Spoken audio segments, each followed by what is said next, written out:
primeiro lugar, eu gostaria de agradecer ao senador Theomário Mota pelo convite, né, que recebemos e a oportunidade de estar aqui hoje, em nome do Conselho Federal de Psicologia, trazendo a posição daquela entidade sobre a redução da maioridade penal.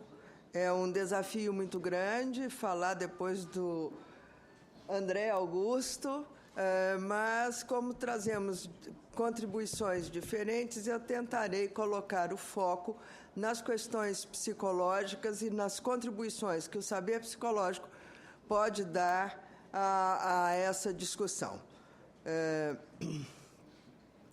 Eu tenho uma apresentação. Eu não sei para onde que eu miro isso aqui.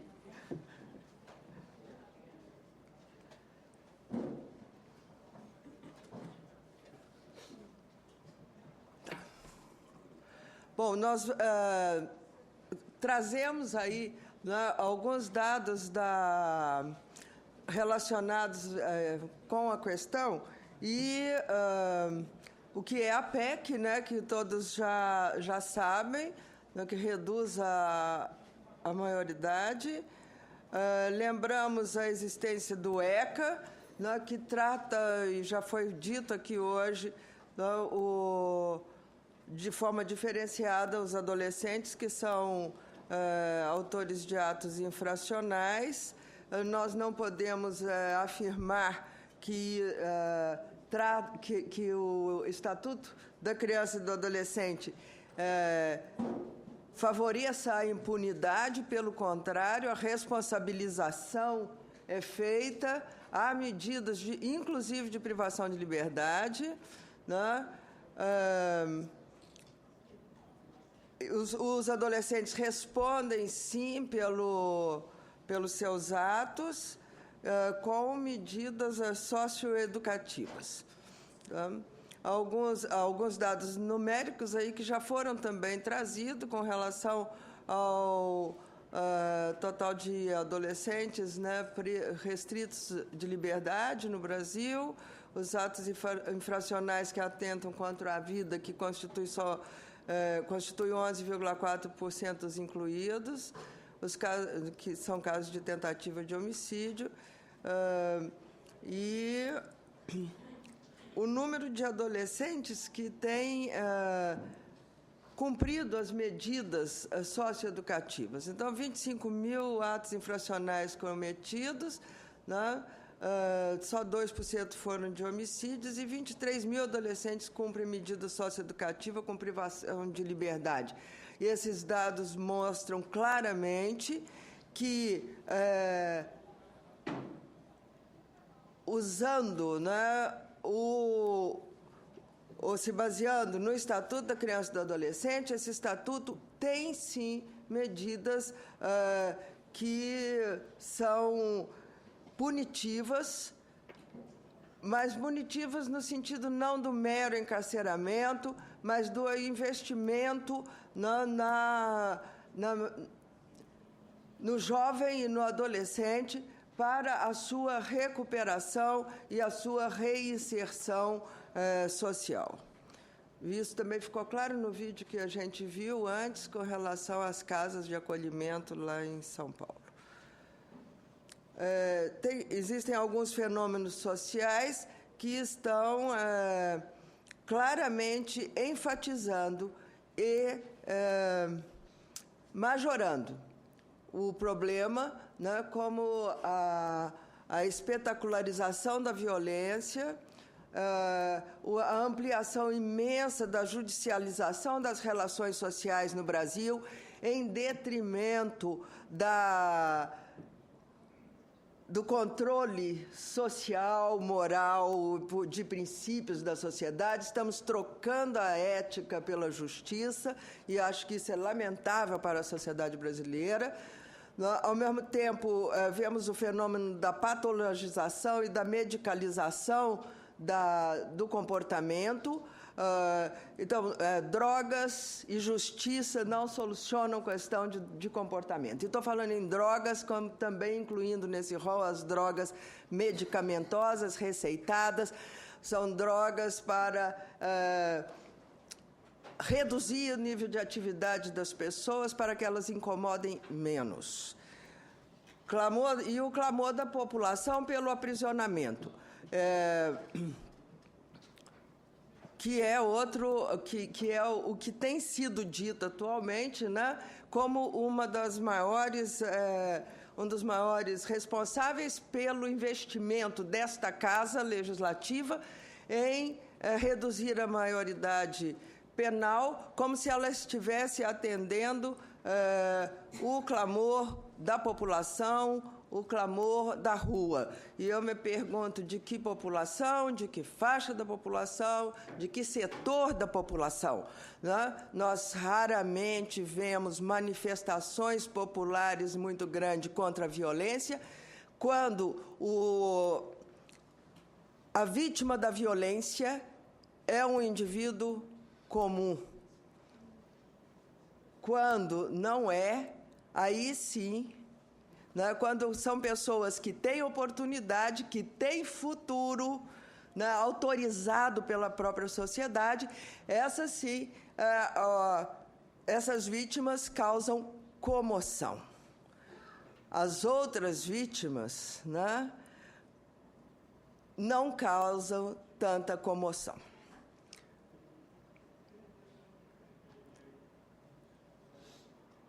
Para além da discussão das possibilidades e meios de punição, é necessário que a gente averigue os motivos que da própria juventude estará elencada como primeira colocada no ranking dos homicídios. Como o senador Telmário mostrou, a juventude brasileira tem sido mais vítima de homicídio do que autor de homicídio.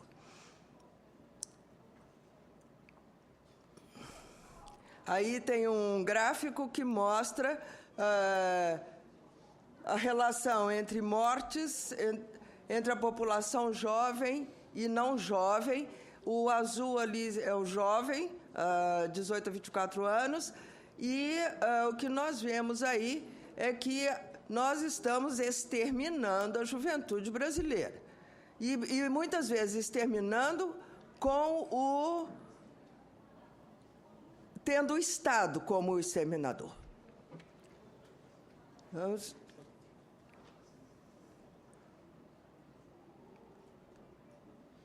Bom, então, vamos ver um pouquinho aí da nossa contribuição. O ser humano se desenvolve por meio de correlações entre práticas parentais e manifestações de comportamentos antissociais.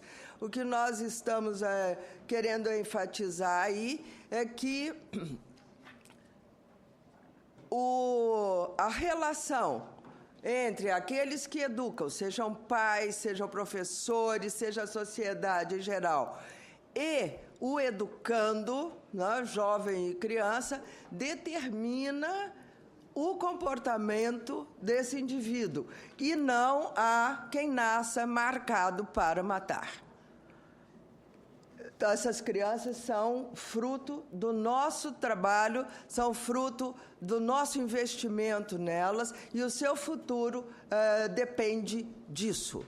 Não? Ou vamos continuar investindo na educação, na formação do sujeito, ou vamos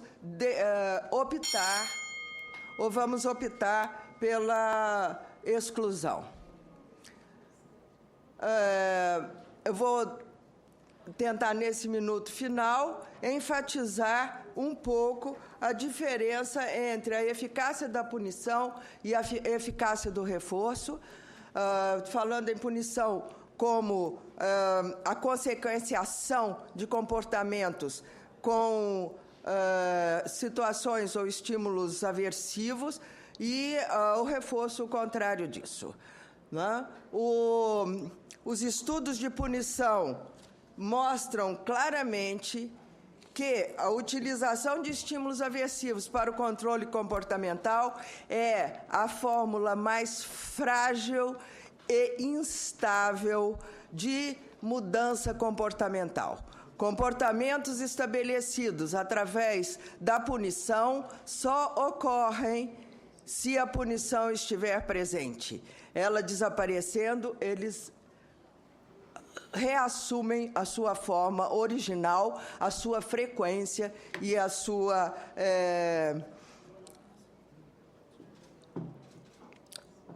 quantidade, vamos dizer assim, na composição do repertório individual.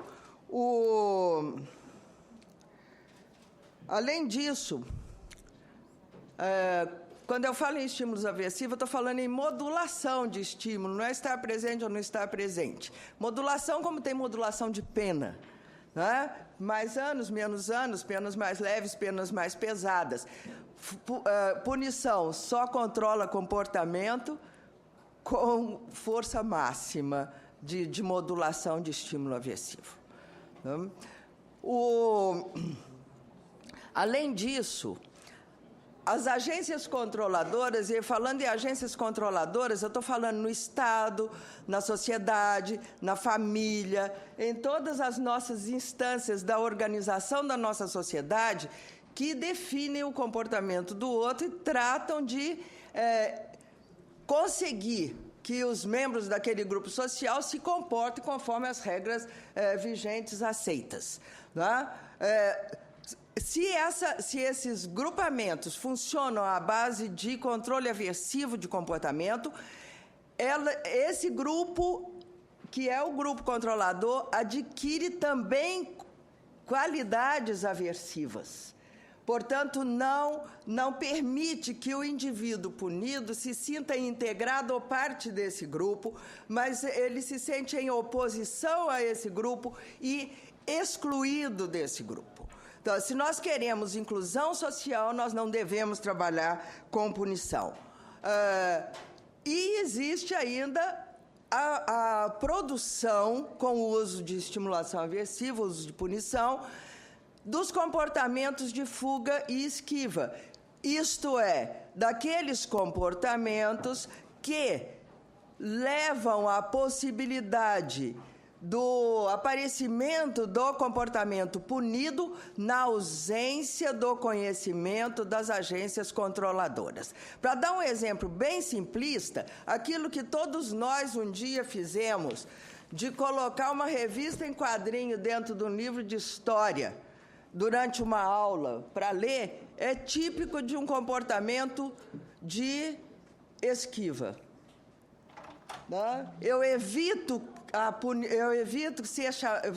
que me chamem a atenção, porque não vão descobrir que eu estou fazendo algo que o professor não aprecia ou não permite dentro da sala de aula. Aqui na capa está a história, aqui dentro eu estou lendo o que eu quero, que não tem nada a ver com as coisas. Eu dei um exemplo bastante simples, porque para mostrar como que nós conseguimos, como que o homem consegue, né, através das suas práticas supostamente educativas, gerar exatamente comportamentos que ele não quer que apareçam, ou que ele quer coibir. Então, o que nós temos que ter clareza é que punição não ensina, punição não educa, punição faz aparecer esse comportamento, inclusive que nós não gostaríamos que aparecessem. Nesse sentido, todas as medidas socioeducativas, todo investimento que puder ser feito no sentido da educação, apontarão para a possibilidade de uma sociedade mais justa, harmônica, respeitosa e de direitos para todos nós. O que o Brasil, neste momento, tem a escolher é entre continuar acreditando que a juventude brasileira é o futuro do Brasil ou culpabilizá-la e exterminá-la pelo aprisionamento, culpando-a pelos erros das gerações passadas. Obrigada.